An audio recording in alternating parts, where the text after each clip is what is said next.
To this fans forum. If you've been to one of these things before, you know the journey. Basically, I will come amongst you, I'll hand you the microphone, and you get to ask a question to the top table. I don't think I need to introduce anybody there, really, do I? Because you know who they are, don't you? Okay. Well, what I would say, isn't it nice to be in a room full of people talking football? It's great, isn't it? Now, my social media correspondent down here, Mr. Rob Makepeace, is keeping an eye on social media as well, because people who aren't here tonight do have the right to ask a question. So there will be some questions from the interwebby thing, but we want as many as possible from here. So I'm going to do what I always do, and this is where it's stony silence, where I say, who is going to ask the first question? Well, thanks for coming. It's great, isn't it? You're doing so well, chaps, that no one's got a question.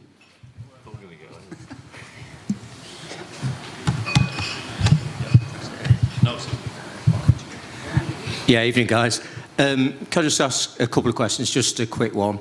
Could you just give us an update on the Stacey West stand situation?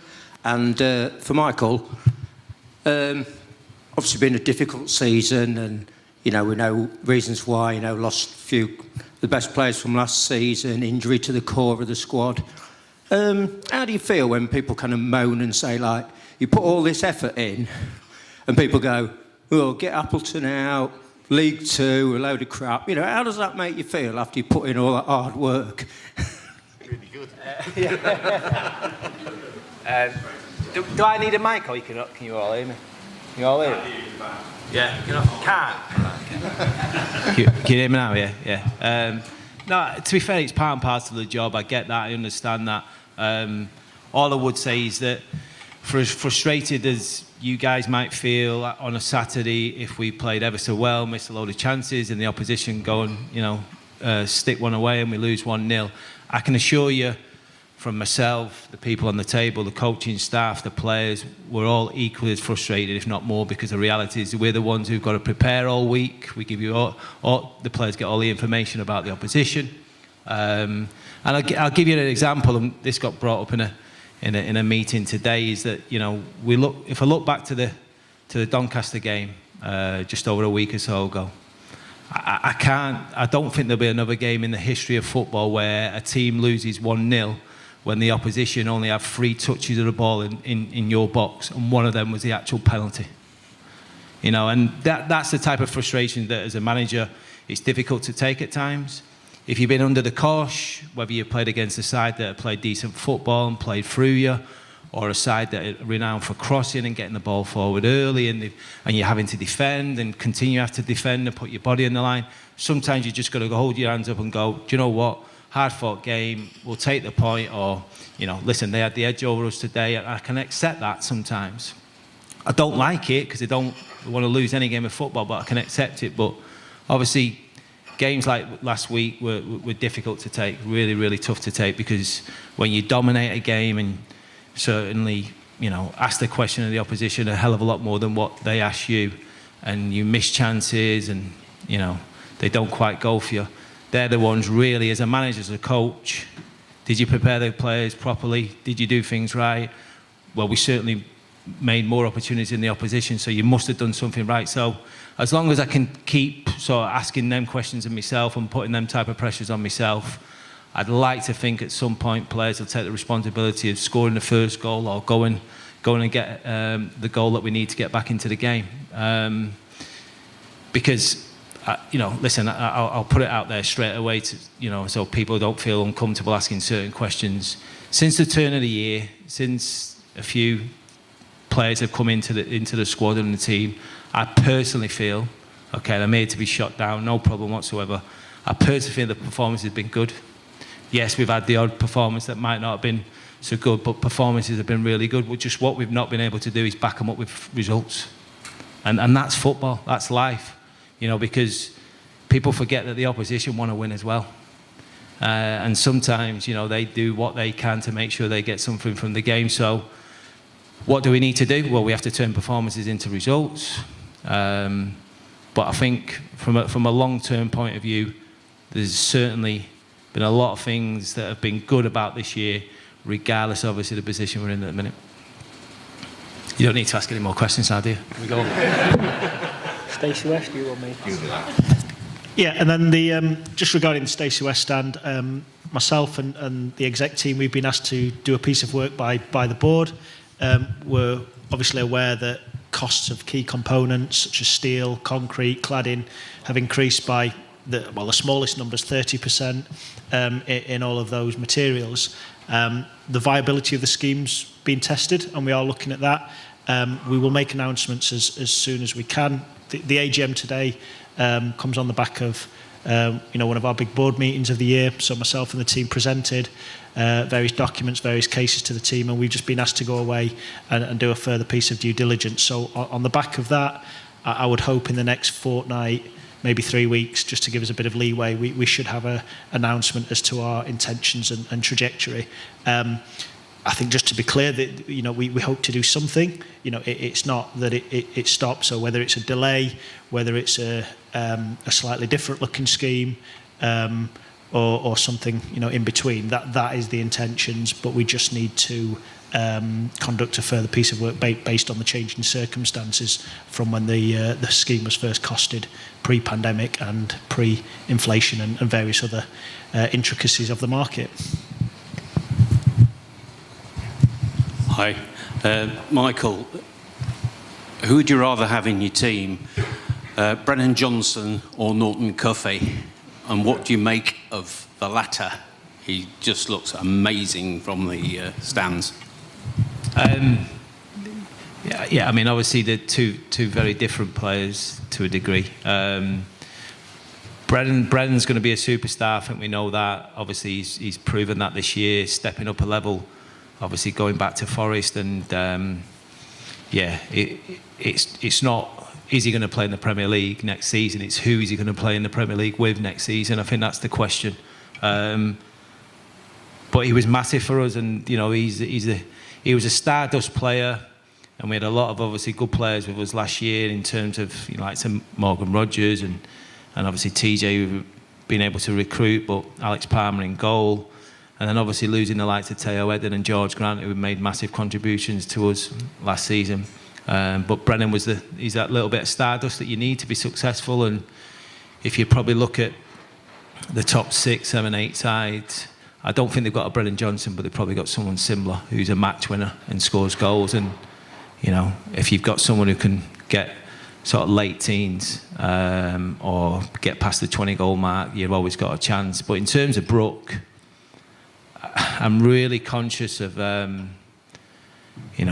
putting too much pressure on the kid, but on and off the field, the kid's 17. As a personality, he's as good as a personality I've seen in a long, long time. I think Jez will back me up on this. Like, some of the meetings that we have and the post-match stuff and pre-match analysis of opposition. He's vocal. He's got a thing to say. He takes it on the chin when he's made a mistake. Obviously, first goal on Tuesday night, got beat at the near post. He was first to hold his hand up. But yeah, I've got no doubt about it. He's going to be a superstar. He's going to play for Arsenal. He's going to play in the Premier League. It's just a matter of when. We've just got to make sure that we enjoy the next 14 games that he's got with us, and hopefully he can contribute to win a few games for us, and say good things about us to his teammates, and maybe 1 or 2 more of his teammates will join us next season. Right, who's next? Oh, a triumvirate. We'll go here first. What's the latest on Liam Bridcutt, fitness-wise?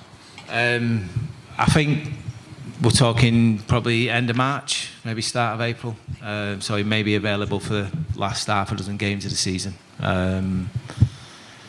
Very frustrating for myself, I can assure you.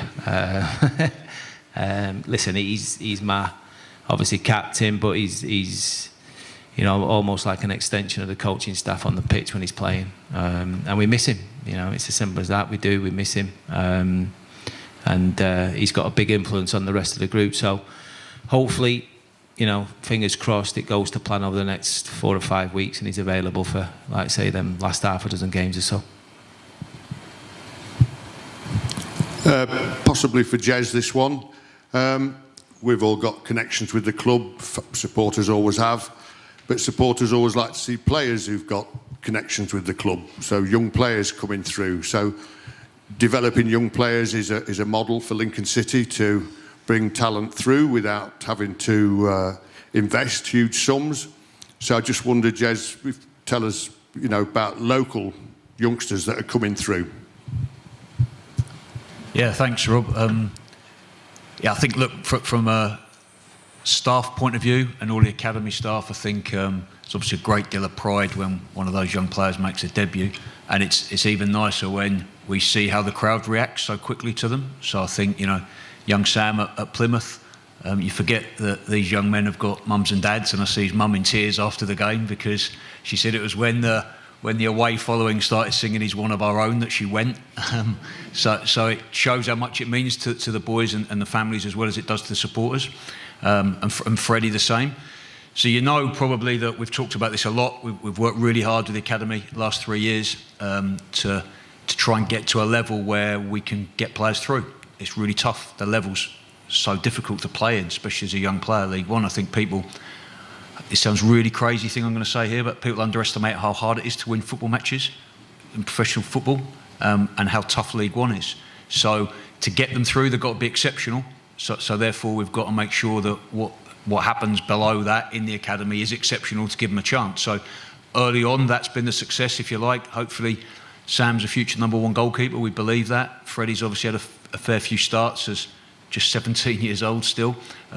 Both good futures. There's a few around that age group that we believe have got a real chance. But I guess what you're alluding to really is Sam arrived at 16 from a different part of the country. Freddie the same. Boys in Lincoln. And look, we said this all along, that to give them the best chance, you raise standards. So it might mean less get scholars, but it means the best ones have the best chance of coming through. Hayden Cam were probably testament to that. The level that he's experienced in the last 3 years compared to previously. It's not been disrespectful, but the level, marking Freddie Draper in training every day makes you better. That's the fact. And now being able to train in a first team environment because you're at that level.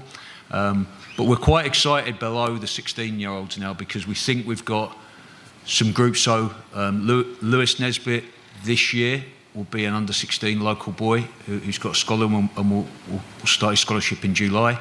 Denny Oliver, year below. And then when we get to the under-14 group, and I was saying this in a board meeting earlier, we think we've got 10 or 12 that realistically could get scholarships. Now you're looking at a scholar of, you usually take about 9 or 10 a year. So that's exceptional. So we may get to a point there where every single boy that gets a scholarship has come through our programme, our system. So 3 of that age group already, Noah Simmons, Charlie Carlisle and Orrin Aldridge have already been offered scholars and accepted them. So, and that will be the start of it. Below that, it's not a one-off year. It's not, we've been talking about that for 5 years because it's the only year.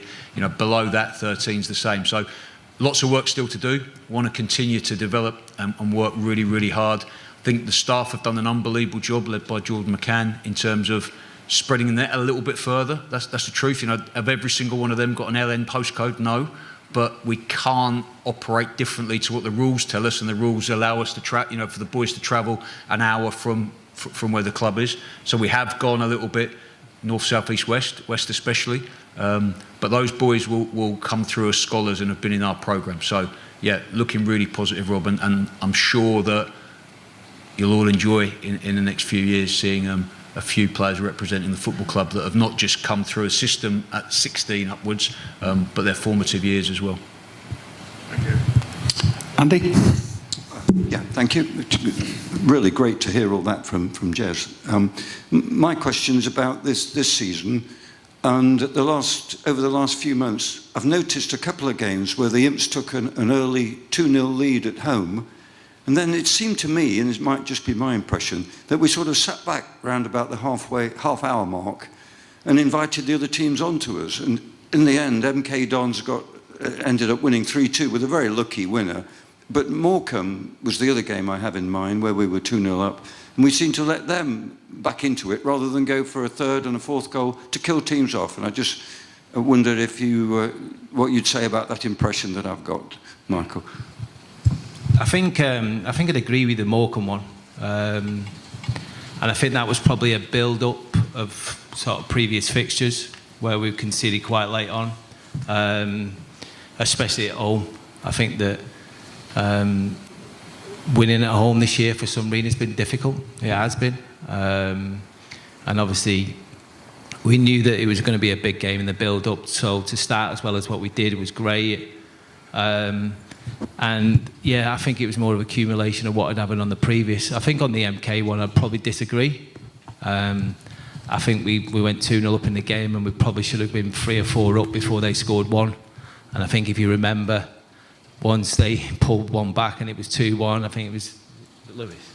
It was Lewis Fiorini missed one from about 4 yards, open goal. So we were constantly trying to get that third goal, even though obviously MK had pulled one back, and obviously once they got the second, it was always going to be a little bit of a twitchy time. But you look at the actual third goal they scored, and it probably summed up the season, to be fair, a little bit. You know, Twine's a good player, but for him to play a trick shot where he decided to hit it off Regan's face when it was actually going out for a throw, it's one of them where, you can't really legislate for them as a coach sometimes. So it was difficult to take. We were very good on the night.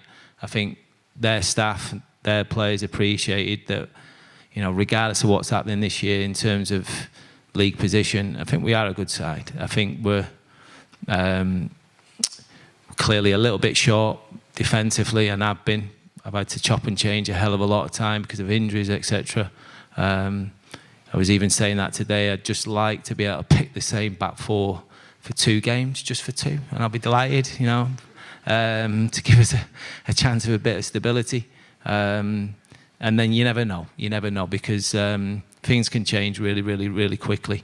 And we all know, you've been supporting the game long enough. Confidence is a massive, massive part of what you do as a footballer. You can have all the ability in the world, you can be the best trainer, but if you haven't got that confidence to go and perform on the big stage, it can become difficult. And then what also happens is outside pressures get involved, and obviously, again, you tend to find out who the players are going to kick on and who are going to do well because they're the ones who can handle it. So, but yeah, I agree with the Morecambe one. It's just human beings. They're human beings, and when you've not sort of got over the line in previous games, that's what happens. I've been there as a player. I know it myself. I can now say and stand there as a coach and a manager, don't drop, stay on the front foot. But I know exactly, I did exactly the same because I thought we've got a lead, and I was a defensive midfield at the time. It's like no one's going to pass. So, yeah, it's probably one of the things that even Mr. Klopp and Mr. Guardiola will probably, struggle to get across to average players, and I mean that with a great respect to our players. It's easy doing it with top players, but to try and get that message across and keep them in a frame of mind where they can go and get the next one is quite difficult. I'll tell you what, let's go to our social media correspondent, shall we? He's a bit shy. Lisa says, with season memberships launching next week, are the club confident that supporters will stick by the club after a difficult season on the pitch? I don't want to that. Yeah.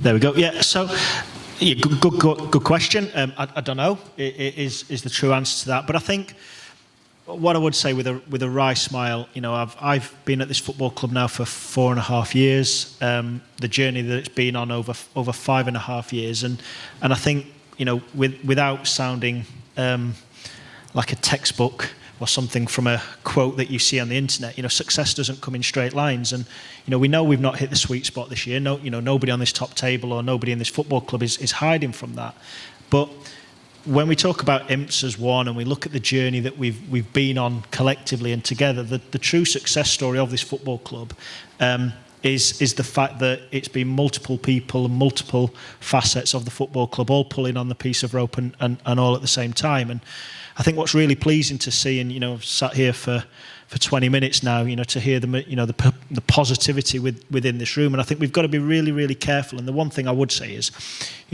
Saturday is a big game, but in the grand scheme of things, it is one game. But we've just got to be careful. We don't start eating ourselves. We don't start turning, and we start looking and keeping an eye on the bigger picture.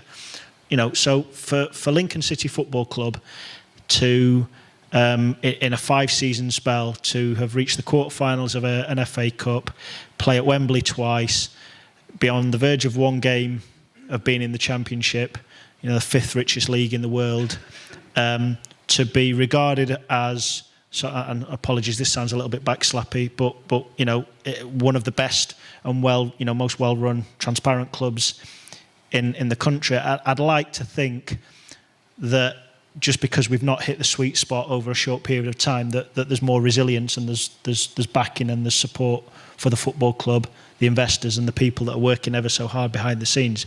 Now, we're not stupid. We know people want to see winning football. We absolutely recognise that. And I suppose all I would ask for is that we look at that, over an extended period of time, rather than just a short one.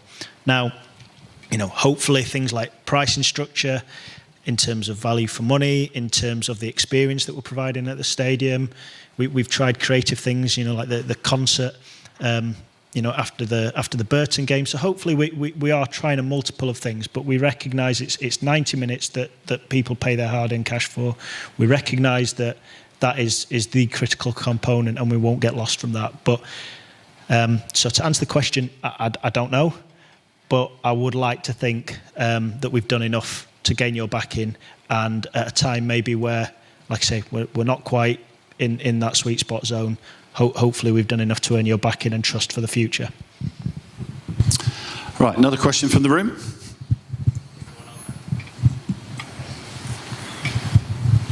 It's one for Jez, really, and I can't remember his name. The lad down at Eastbourne who's scoring goals. Can you just highlight how that move comes about and if there was a big queue of people looking at him? Yeah, so sometimes when you do a lot of work for a particular player, things come to fruition a little bit down the line, maybe for another player. So happy to speak. Yeah. So we approached a player in the summer, and we tried to sign Randall Williams, who was at Exeter City. We got really close. That was probably the story of the summer. What I've learned in football is if you don't get someone, there's no point in burning bridges. You need to react in the right way. I phoned Randall afterwards. Good luck, all the best. Spoke to his agent as well. And his agent was really impressed by the process. I know we probably speak about this a lot, but we do like real hard working, getting good presentations, presenting the club, talking about the club, making sure the player knows the depth of work that's been done to know about them. So anyway, the reason I say all that is he's Charlie Kendall's agent. So there's a relationship there that has been ongoing. Our job is to know about people in non-league football, especially post-Brexit. That hurt us a little bit in terms of our trying to create a USP in terms of recruitment, because once Brexit happens, the likes of Lewis Montsma, we can't access those markets. So it's been a definite strategy since that's happened to get more knowledge of non-league players. We've actually worked with a company, it's called Non-League Gems. You might see it on Twitter and stuff. That agency is like developing a database of a lot of information, so we've had a little bit of access to that. So in answer to your question, we knew about him. Probably early to middle of the month, it looked like people were going to move on him. Wasn't our intention necessarily to do that in January, maybe to wait till the end of the season. We'd obviously at that time we'd signed John, we'd signed Liam, and we'd signed Ben. So it's me going back to these guys to say, look, there's one that we really like. He's an investment. It might have been the summer that we wanted to do it, but if we don't move now, he's going to go somewhere else. So that phone call happened the day after we beat Plymouth with his agent. Look, because of that relationship, we managed to keep ourselves right at the front of the queue. They knew that our interest was all the way through rather than just jumping on something at the last minute. There were bigger clubs, if you want to call, the ones probably in this league that were in the race. But again, we've got some real positive selling points to us rather than those bigger clubs. So nothing to do with money, just all to do with development. We could deal with Eastbourne because of the relationship we had with his agent, and we managed to get it done quite quickly. So I think we moved quick, but we monitored the situation for a little while, and that existing relationship definitely helped in bringing him here. Should we have another one from our social media correspondent? Yeah, let me go through. Caroline says, following on from the medical emergency of the game last Tuesday, are the club conducting a full investigation into what happened, what the responses were, and what lessons were learned? Michael? Okay. So I'm apologies for those of you that listened to the Stacey West podcast, and I'm going to repeat anything that was said there. But I think just to go helicopter view and bigger picture, and I promise I will answer that question. So first and foremost, just to deal with any misinformation that's out there. Statistically and data-wise, there are no more or less medical emergencies in stadiums this year than there have been in the last 5 years, and there statistically are no increase or decrease into the severity of medical emergencies that happen in stadiums. What has changed is crowd dynamics, crowd behaviours, and how people react to that. Now, far from me to say whether that is right or wrong. All I'm stating there is what research and findings tells us. Now, typically what happens is the referee is in post and his job's to look after the green rectangle, and then at the LNER Stadium up above the Unimp stand, control room with CCTV, safety officers, police, various other operators, and they're in charge to look after the stands and the stadiums. And those lines have become blurred a little bit over recent times. Again, that's not a statement. That's just fact that because of player behaviour, because of crowd behaviour, because of things that have happened, that's slightly changed.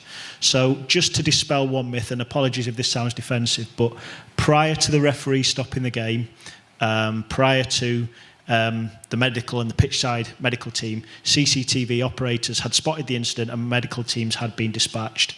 The reason why the Doncaster physio and Mike Hine from our team got over there first was they had a shortcut, which was across the pitch. So I think, do we do a review? Do we look into things? Of course, we do that after every game. There are processes in place and there are people in post to do that. Looking at the incident at the end, just to get a real definition of success and be really clear. Misinformation again. That wasn't a Doncaster fan. That was someone from. I'm not even going to call him a Lincoln fan. That was someone from the Lincoln end.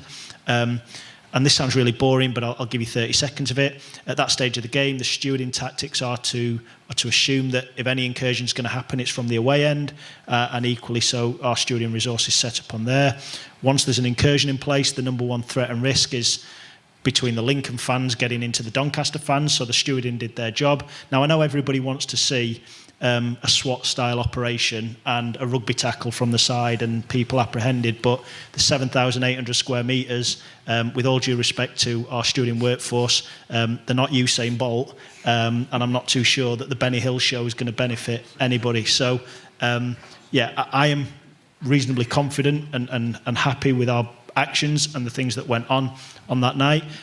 I know it doesn't show well. I know the optics don't look great, but ultimately I'm in possession of all the knowledge. I'm in possession of the facts. And whilst there is a review going on, and whilst there is definitely things we could do better on the bigger scale of things, I was actually really proud of our stewarding workforce and wider. And on that, what I will say is I do want to stick up a little bit for our stewards and our matchday staff, because their definition of success at the end of the day is just not getting a bit of a paggering for anything and everything that they do. And it's a tough job, it's a difficult job, and 99% of them do a fantastic job and have done so for many, many years for this football club. And if it wasn't for them, we wouldn't have a match day. So we're far from perfect. We definitely do get things wrong at times, but I'd actually like to commend the medical teams, the stewarding, and the people that were involved on the night of Doncaster, because collectively, for a very difficult game, they managed it superbly well. Hopefully, the learning that does come of it will make us better, but I just want to assure people that control room and what goes on around the match days around the LNER Stadium, we do, and we are audited, learning always, but I'm incredibly proud of our people from that night. Next one from the room. This is right, not the camera over. Nope. So I'm going to punch at the negativity, positivity by asking this question. I have to ask about the home form. I mean, I've got a couple of stats: 80 defeats in 40 home games, and even more worryingly, we've lost 9 out of the last 10 second halves at home. Only Oxford did we win the second half. Is it time to rethink our tactics at home and our approach to the game, and perhaps play with more variety? You know, we know your style, Michael, but should we go long for parts of games? Should we put more set pieces in than we do? I mean, I think people around, I'm talking, you know, I don't think I'm on my own in saying this, you know, frustration about short free kicks where we play across the back line and we end up playing somebody under pressure and we end up losing the ball and having to go back to the keeper. Isn't there an argument for putting a few free kicks in the box? You know, e.g. Doncaster, who were clearly weak in there. Still don't think we put enough in there. In the mix, you know, the keeper was flapping. Just wanted your view on that. Yeah, listen, this is why it's a great game, and everyone's full of opinions and views and stats. If I close my eyes then, it might have actually been Clive, actually, with his stats. But look, I could counter-attack that with a stat for you from the Wycombe game if you want me to. So, was you happy with the result against Wycombe? Yeah, well, we should still probably won, but yeah. Well, listen, I was happy in a way that we took a point out of the game against a side that are doing okay in the division this year. But I had a sense of real frustration as well, the way we played. You know, and the players got caught up a little bit about going too forward and almost not try to beat them at their own game, but because of the style that they brought to the game that day. We always got caught up playing their style as well. And, you know, luckily, you know, we've got good staff and good people who believe and trust in what we do. And, you know, on the day, I think when we went forward and we played the ball, say, a longer pass on the day, I think it was 29 times the ball went into the strikers. If you count the wide players as strikers as well, or John as a striker. And we actually kept the ball 4 times. We do need Tom Hopper, yeah, but unfortunately he's been injured. We need Liam Bridcutt, we need Joel Walsh. You know, try and be in my shoes. Yeah. I counter that by saying, why do we play 2 up front, e.g. Hopper and Marcus? Because I've not had the opportunity to do it. So we're going to lose the ball, aren't we? Even Hopper playing on his own, it's very difficult. It was quite successful last season. Still lost 9 home games. But we still got to the playoff final. What's my bread and butter? Well, it depends. If you've got a fantastic away record, it equals itself out. Well, my point is, you've got 9. I think Lincoln, since the bank was one of the most vocal, one of the most supportive grounds in the division. They want to see winning football, don't they? 100%. Well, that's the point. So that's the point you're making there. They want to see winning football. So when we're not seeing winning football, that can actually work the other way. And the pressure that's put on the players that sometimes, if they're not getting winning football, because there's a constant want for winning football. Are you saying that these stay behind them? I've not said that. You just said that. I think the crowd have been incredibly supportive this season, given that they've lost 9 out of 17 at home. And I didn't disagree in that at all. Why isn't that an advantage to us? You know, it has been I've got no idea. I'll give you a little bit of an idea, because there's probably been more balls that have gone into the box in the past, which creates percentage football, half chances. In some parts of the game, no, but probably last 10 minutes of the game, yeah. But if you try to create a culture of developing sort of young players and creating a culture of actually developing your own young players that they'll sell on to put money back into the football club, to invest in the infrastructure of the football club, then no.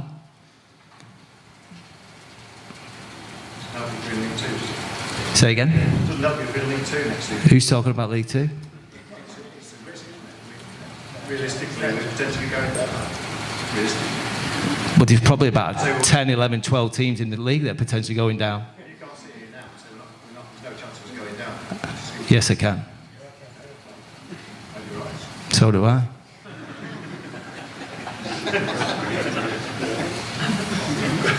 Did I answer your question or not? I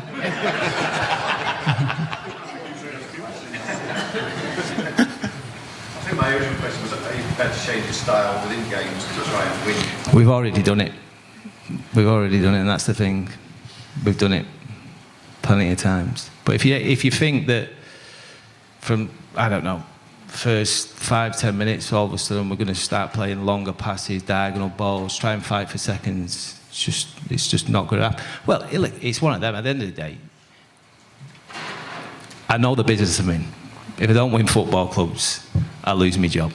And I'm more than happy to stick by my principles and what I'm doing and lose my job than change and be someone different.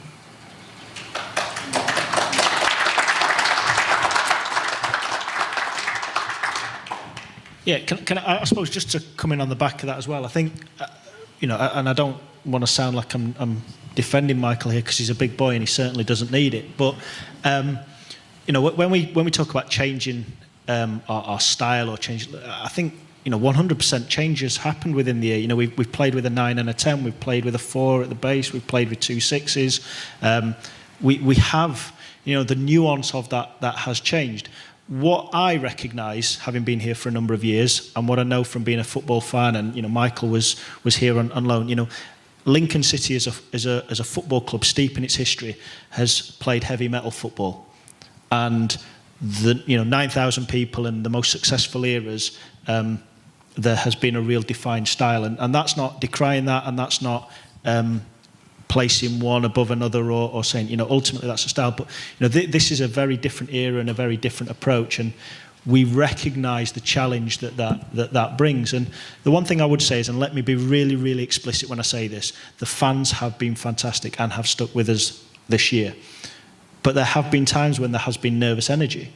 And that nervous energy, it's natural. It's not deliberate. It's nobody working against. But we've got to remember these are young men at times. Sometimes, playing less than 100, less than 50, less than 20, league games, and this all goes into the sum of all parts that is about achieving a victory and putting everything together. So I think just to be really clear and really fair to Michael.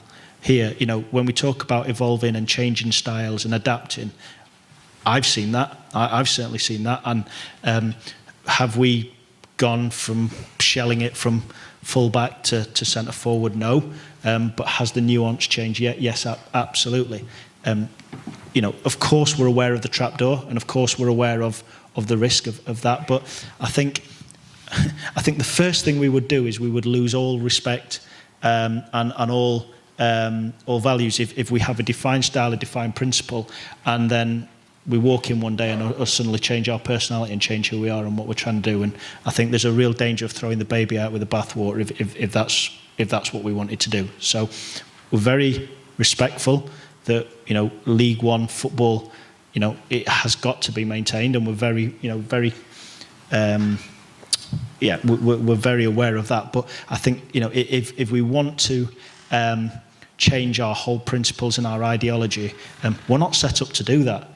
Number one, we're just not set up. So we could be a very, very bad version of someone else, or we can be the very best version of ourselves. And I think that's fundamentally where we stick. So without labouring the point, we're all aware, but I think there has been change, and we do appreciate and respect the continued support of the fans. Heavy metal football. Hashtag heavy metal football. That's got to be trending tonight, hasn't it? Rob, have you got another one from the Tinterwebby? Yeah, I've got one from Cornell who says, will the likes of Conor McGrandles, Liam Bridcut, Adam Jackson, Joe Walsh and Anthony Scully sign new contracts or be with us next season? Nice, easy one. Does he know all their end dates then of their contracts? Cornell knows everything. Look, I think contract end dates are sometimes misrepresented, and people know some have options, some have triggers. People don't always know when the end date of the contract are. I I don't think you'd ever expect us to speak about an individual's contract in public. All I would say is we try really hard to be really proactive in how we manage the contracts so that we never have a situation where no one's out of contract in the summer, because then you can't change anything. And we never have a situation where everyone's out of contract in the summer where there's I don't know what you want to call it, an exodus or a mass rebuild. So we try and manage contracts all the time and be proactive. The fact is that with our wage structure, there are some players that when they trigger increases and they're here for a period of time, they get to a level really close to our ceiling where they are not going to sign new long-term contracts because financially we can't encourage them to do so. And they put themselves in a really good position eventually if they become out of contract. So therefore, when players are getting to the last 12 months of a deal, that's where we potentially may look to see if we can create some value by letting those players go and bringing some income into the football club. So it's not an easy answer to your question. Definitely not going to comment on individuals. All I would say is every individual whose contract has got maybe a period of less than 2 years to run, would be in contact with them, would be in dialogue with them, would be in dialogue with their agents. But we're not a club that can just keep increasing wages to keep players at the club. That's the reality, because once you do that, then it's impossible to keep any control over your overall wage structure and your overall spend. So we have to be pragmatic, and we've said it enough times. If the model is to bring in really talented young players and develop them, the model also needs to sell them at the right time for the right money to the right level as well. A couple of those players you've mentioned aren't that type. They're senior players, I get that. And again, there's lots of different individual circumstances that dictate whether we're going to be able to offer extended terms. And look, one of those is we need players who are available to play every week. That's the truth. There's been a number of players who we haven't managed to get on the football pitch enough times in the last 18 months. So that becomes a factor in those decisions, as well as the finance and as well as how good those players are and how good an influence they are in and around the dressing room. Okay, we've got about 15 minutes to go, so any more from the room? Lizzie. I'm old enough to remember the days of LTE and the trouble that they caused around the football club. There seems to be a rise in violence around football clubs at the moment. Is the club concerned about this?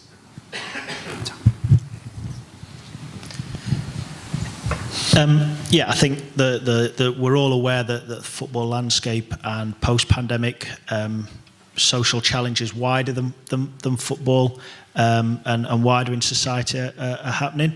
What I will go on the record and say, Mark Roberts, the Chief of Policing Football in the UK, his idea and his understanding of football I vehemently disagree with and have huge problems and struggles that he is the chief and lead for policing football and football strategies, because if I tell you statistically there have been a higher increase in antisocial behaviour within tennis, within rugby, within other sports than there have within football, but football seems to get the attention. And one of the things that I will say, you've heard Mark Roberts say for a long time that he thinks football should contribute increased costs to the running of police and policing of cities and stadium surroundings on match days. So personally speaking, I think there's a wider political agenda going on here. That said, the facts are out there that there has been an increase in antisocial behaviour in and around football and football games. I thought the behaviour of some of our fans away when we played Sheffield Wednesday was absolutely despicable, and we've worked very hard behind the scenes to ensure that they have no part and no place in our football club going forward.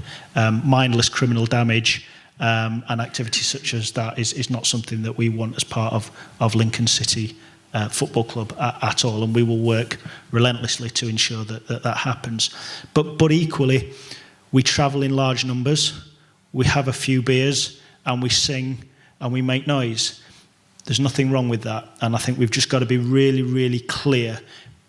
There is a difference, and one of my fears at this moment in time is that the policing strategies, I thought the treatment of our fans at Bolton whilst we weren't perfect, was again an example of where people are putting policy ahead of actually what is going on in the stands. And I think we've just got to be really, really careful here that we don't create this narrative and this soundbite around, going back to the horrible days of the 80s and early 90s of what was going in football stadium. We are absolutely nowhere near that. Society has problems at the moment, and that reflects, and that is happening within our football stadiums. But Lincoln City fans, 99.9% of the fans, act in a way that we're incredibly proud of them, their support for us, and equally, we've got to make sure that they don't get caught up and don't become a victim themselves of national agenda or whatever else is going out there. We have a responsibility to those fans to protect them and look after them. And again, going back to that safety element and control room and the people that are employed by this football club to do that, we will do that. We have a great relationship with Lincolnshire Police. We've actually been talking about the Sheffield Wednesday game today. I think I'm allowed to say this, but we're expecting over 4,000 fans from Sheffield Wednesday to come into the city on the day. It's going to be interesting. The stadium's going to be full. It's a big game.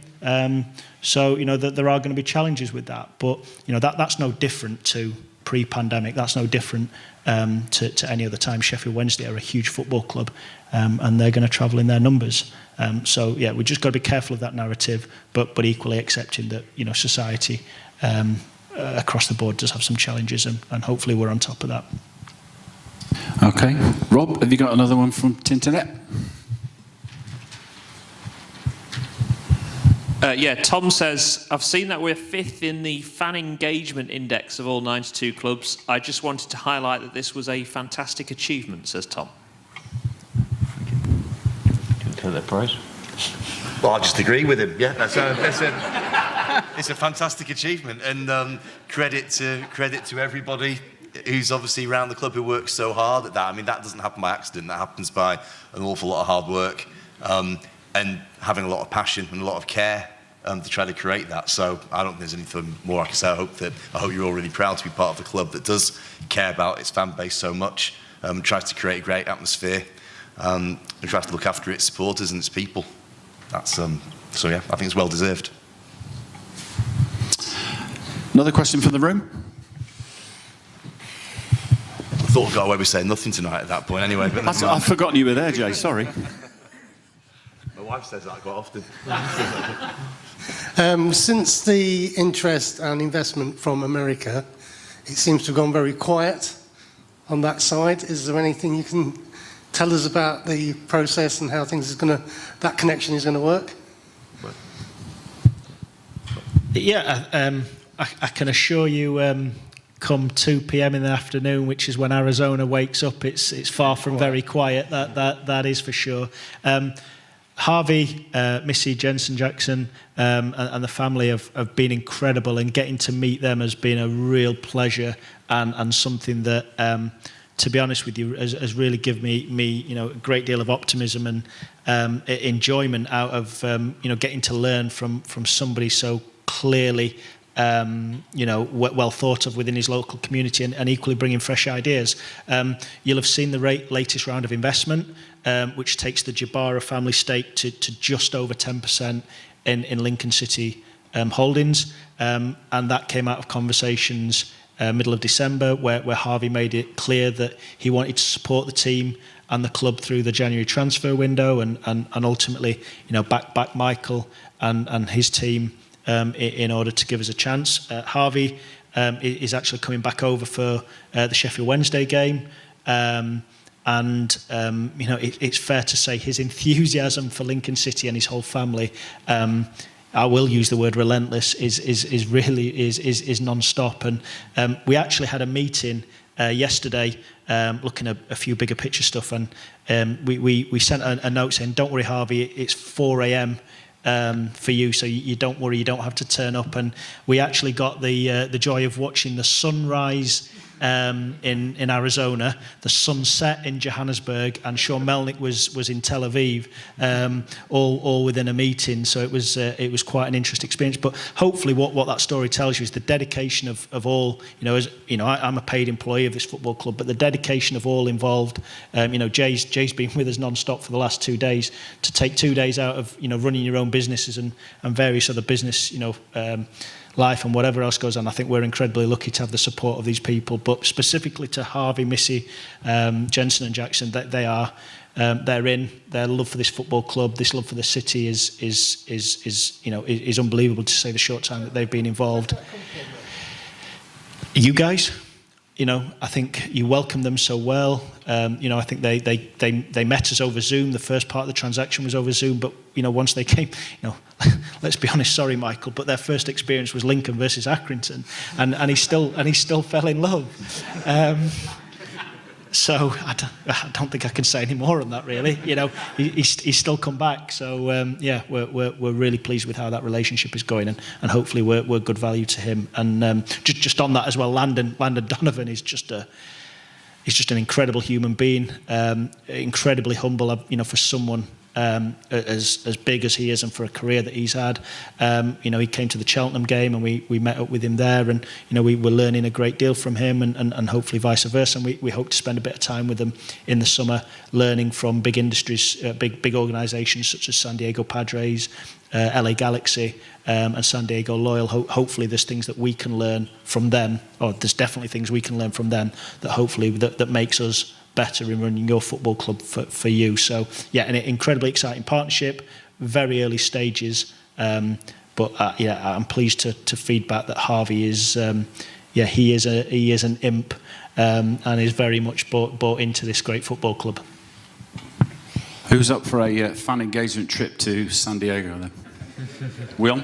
I'll get the plane booked. Right, next question. Any more in the room? Over there. I promise I won't knock your camera over, Chris. It's recently been back in the news that the Western Development Corridor has been talked about again, and they seem to be assuming that there's going to be a football ground there. Does Lincoln City know anything about this? What's the phrase? When you assume, you make an... what is it? Look, the Western Growth Corridor, the stadium would be phase 4 of that development. Given phase 1 is probably a decade away, I think it's something we can worry about and consider in the future. Very respectful for that development. I think it's an important part of Lincoln and its future economy. I know there are some discussions and debates over the scheme's viability overall. That is way above my head and something I am not far from an expert from within. If that development does go ahead, and it's felt that in the best interests of Lincoln, Lincolnshire and Lincoln City Football Club that there could be a new stadium on there, we will consider that at the moment in time. But at the moment, there just isn't a decision to be made. I think yours truly be in a wheelchair, walking around the pitch if there is a new stadium. Rob, can we have a final one from the social media? William says, what's happening with the contract in terms of the shirt sponsorship? William says, I'm not a fan of it. It's too tight and they tend to fall apart. Is there going to be a change next season? Tell us what you really think. Depends who's wearing it.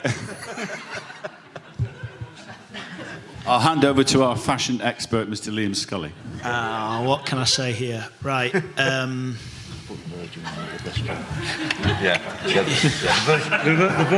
Virgin wine will look the best, isn't it? Definitely.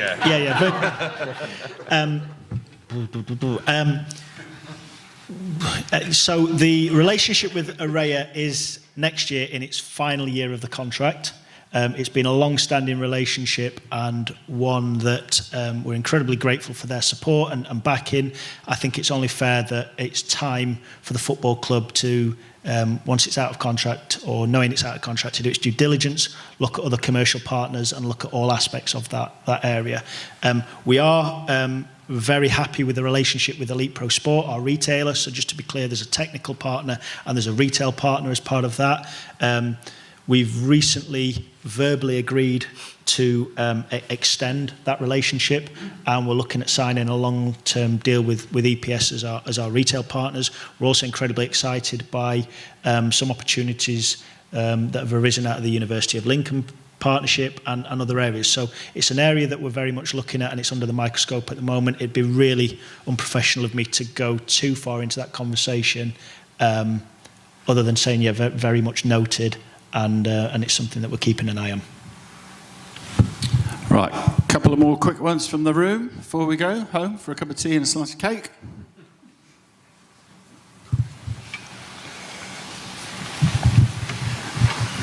Can we go back to a personal song for Lincoln City at the start? Not Sweet Caroline, but anyone. Because it used to get built up so well, and it just seems a bit flat at the minute. Yeah, but you sat in front of the chairman of the supporters board, which in all seriousness, goal music, no goal music, walkout music, no music, what music should it be? All very subjective, and ultimately that's why we do have a supporters board, because I agree with you. Decisions like that shouldn't be made by me, shouldn't be made by anybody at this side of the table. It should be made by you guys. And I think maybe speak with Tony after the meeting, use things like the feedback email. The process that we have at the moment was that we were asked to play fans' playlists, and that had support, and we get a lot of engagement and people picking the songs for that, and that's the process we have at the moment. But we very much, it's your match day, and it should be a decision that you, the fans, make. So if you want to speak with Tony, if you want to influence that, we're very much all ears, and we will go with the majority of fans and what they feel is right for them. It's your football club, 100%. I'm for Tony singing, not pitch side. Right, we have time for one last question, so make it a good one. Young man down here, kept quiet all night. I didn't think he'd last the night. These things. It's one for Michael, basically. I know the results haven't been great on the pitch, but individual performances like Max Sanders has really impressed me. How do you feel about his development and his future at the football club? Yeah, I mean, from a development point of view, I think when he first come to the club, Max, probably what you guys weren't aware of is that he tended to play one game or probably have, 10 days, 2 weeks of training and end up getting injured and having strains with his hamstrings, quads, etc. Probably getting used to training at the level that we were training most days, because he found himself at Brighton where he was almost in that group where there's probably 6 or 7 players at most clubs, certainly the Premier League and Championship clubs, who lose a little bit of match fitness and sharpness because they find themselves getting into a rhythm of no games and just turning up for training. And then when they do train, because the actual team that are playing, the first team, are doing very little in between the games because the amount of games that they play. So when he first came, he's, like I say, he was nowhere near it in terms of the intensity, what you want and expect. And now he's getting himself up into levels that, he's expected and demanded. And I think in the sort of early part of the season, when he had a couple of games and he came in, you could see he was still sort of playing like an under-23 player. And I think a lot of the players were frustrated, not just for him, but themselves as well, because they know, he's got a good range of passing. And the one thing that sort of has impressed me over the last probably couple of months or so, he's shown he can get about the pitch, whereas, in the early sort of parts of his tenure here and at the start of the season, he was very much getting right on top of the defenders to come and get the ball, and it looked very much like a midfield player you've just plucked out the under-23s who's got lost in the system a little bit. So he's developing all along, all the time. He's putting pressure on the likes of Connor, Teddy Bishop, etc. So listen, it'll be fine, Max. He'll be here next season. He'll play his part between now and the end of the season. And again, he's just been one that's taken a little bit, longer than the others. But that's the reason why we brought him in permanently. We knew there was an opportunity that it could happen. It's up to him. All we do is create the environment for him to develop, and some do, some don't. And I don't get precious or too precious on players that don't, because ultimately you get judged on the ones that you do. Thank you guys for coming out. It's so great to see you all in person again. I'm sure you'd like to join me in thanking the top table there for their honest, open answers. So a round of applause for our guest tonight. Also give it up for my social media correspondent down here, Mr. Rob Makepeace. And Michael, all I can say is good luck for Saturday, and I'm sure you will be making some noise for the boys. See you Saturday. Have a safe journey home. Good night.